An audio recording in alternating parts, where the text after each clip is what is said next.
Hi there, it's Paulie here. So it's Pride Month again, meaning of course I get the usual hate mail thundering into my comments boxes here, but a little Pridey anecdote. So here in Perth, the leading city council, the Grand Mayor of the city is the Lord Mayor, because we've got that kind of English thing going. Okay, so we had elections and an entirely new city council came in. Clean sweep, whole new bunch of guys.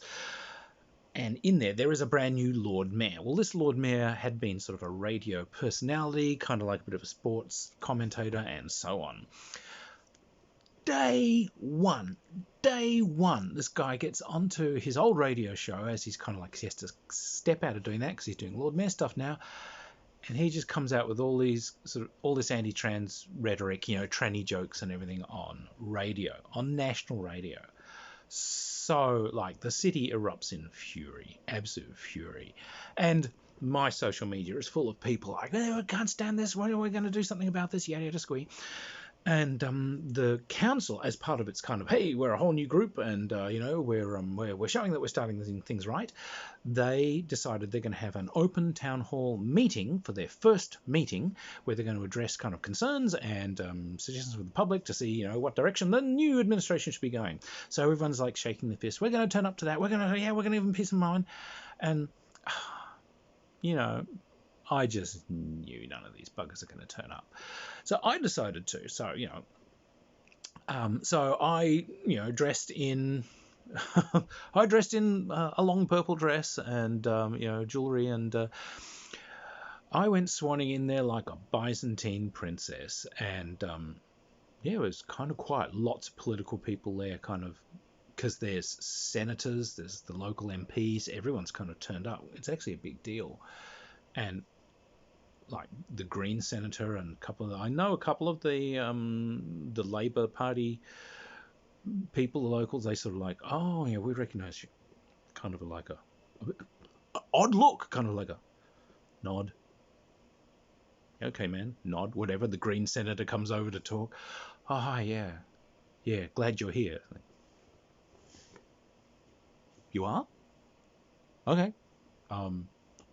Sure, like, we've met like, once at a thing. And then like the Lord Mayor comes out to open the whole thing, and he comes in and he sort of glances in my direction, and it's like, okay, more glances in my direction. He gets up on stage and he just issues this long apology for what he's done. It turns out his wife's just been pounding on him, just, what the hell have you done? Day one, what have you done? And then he's got this whole kind of thing about, a whole apology. He realized this whole thing that he said is wrong, that this was a terrible way to start.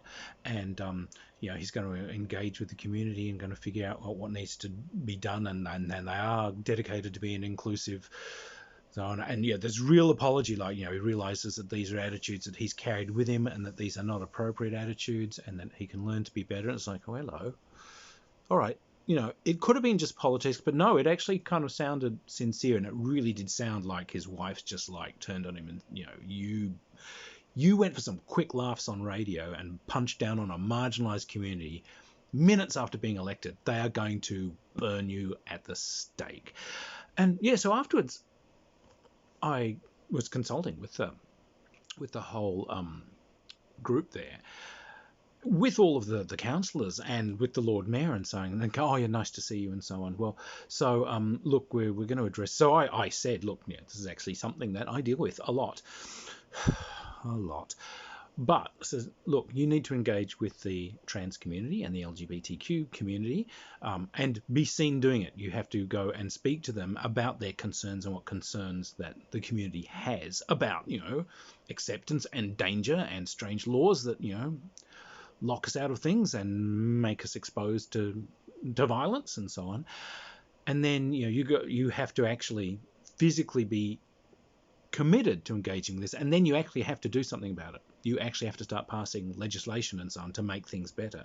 And these things have to be funded. You also have to do media statements and so on. It's like, you're not my client, okay? I'm an old movie spin doctor. I could kind of help you orchestrate this, but you've got paid people who do this, time to do it.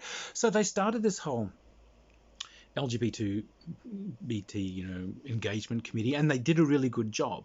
And I stayed with the process the whole time. They invited me to this whole sort of thing. Every time there's a meeting, you come. Every time they've got a consultation, yeah, you come, and so on. And in the end, laws were passed, and we got this whole inclusivity policy for the city for LGBTQ people, Native Australians, for migrants, for the aged and disabled. Incredibly progressive. And the thing is, because this is like the Perth City Council, like this is the primo local government in the state that echoes out to all the other local governments and to other states. So it was an absolute win. Other states have copy pasted this legislation and they're starting to put it in. So a real win. But the funny thing was, in the first of those follow-up meetings, the Greens senator is there, and as I walked in, she like, good to see you, and she's like, oh, I'm sorry, it was so funny last time you came in, it was just absolutely hilarious. Said, well, I don't know, it was an oddly quiet meeting. Said, no, it was an ordinary thing, people talking to each other. She said, in an old Wild West movie where everyone's sitting in the saloon and there's a guy playing the piano, beer sliding along the bar, howdy partner, and suddenly the swing doors open and like the big evil gunslinger is there silhouetted and everything goes quiet. The guy stopped playing cards, everyone just stares, the piano player, ding ding ding, and everyone's terrified. The Spurs jinglers walk in. Yeah, it was that moment. Says, you came walking through that door and it's like you are dressed like an empress, and you were just so, it was otherworldly. In a world where everyone's kind of grey and in business attire, you just walked through the door like you own the place. Everyone froze, and the Labour MP next to me leaned over and said, oh my God, they sent someone. And he said the implication that there'd been a secret meeting of the Transagenda Committee, who then decided we'll activate Agent 9 and send them in. This will be dealt with. Was hilarious, because I know you just were a concerned citizen that turned up, but he says, but that's why you're getting all of these invites to these things, because still in their heads they presume that you are a delegate sent by a community to see this through, which I kind of was. I voted myself as the delegate. Someone's got to take the time out. I mean, it was irritating, to be honest. Like every few weeks you're taking a couple of hours out just to turn up. And I also turned up to every single one of their town hall meets and every single their meet and greets, just to be there and just like, yeah, I'm watching. But in the end, I'm invited to this big ceremony for the launch of all these things, and the Lord Mayor is there. This stuff has been signed into law. We've got all these inclusivity things which are funded, all these programs, youth programs. It's illegal to sack people for being for their gender choices and so on. It's illegal to discriminate from them. Religious schools can't boot teachers out just because they find they're gay. Done. And better access for the disabled all through the city, all written into law. Native Australian representation on councils and everything. Fantastic. All from being a concerned citizen who just took the time out to turn up and engaged with everybody and was helpful and gave suggestions and was just essentially trying to be a good soul and help out. So I ended up photos of me with the Lord Mayor proudly holding out our folder of all the new legislation and so on. There's now a permanent council member for sort of inclusivity for LGBTQ and migrant communities and native communities and so on the council, so that there's a paid person who makes sure that these things are enacted, who you can come to in trouble, and a win. And a win because we weren't foaming into the streets planning to burn the place down. Not that I'm unwilling to do that, but we just turned up. They got a committee, which they went out. I mean, they went to all the requisite organizations, and they got a committee together to help them do this. But then they did open working, a call to the community, all of us, to come in and do workshops with them about what our concerns are and what we think could be done to fix it. And this is where the legislation came from, which, I was all engaged in. And any of us could be engaged in this, was a good thing. And, a great deal of us were. But we got engaged, and I got engaged. One day I said, I bet no one else is going to that meeting. So I just turned up and got in the front row and watched the guy who made his apologies literal, "Oh, don't bring our regime down" apologies, but really realized that he'd made a terrible mistake, and they fixed it.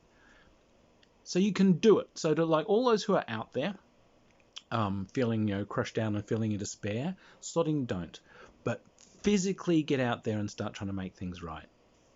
You have to be physically engaged, and you have to be the best possible ambassadors for yourselves that you can, which means you have to be helpful, you have to be positive, you have to be engaging, and you have to be there. Okay?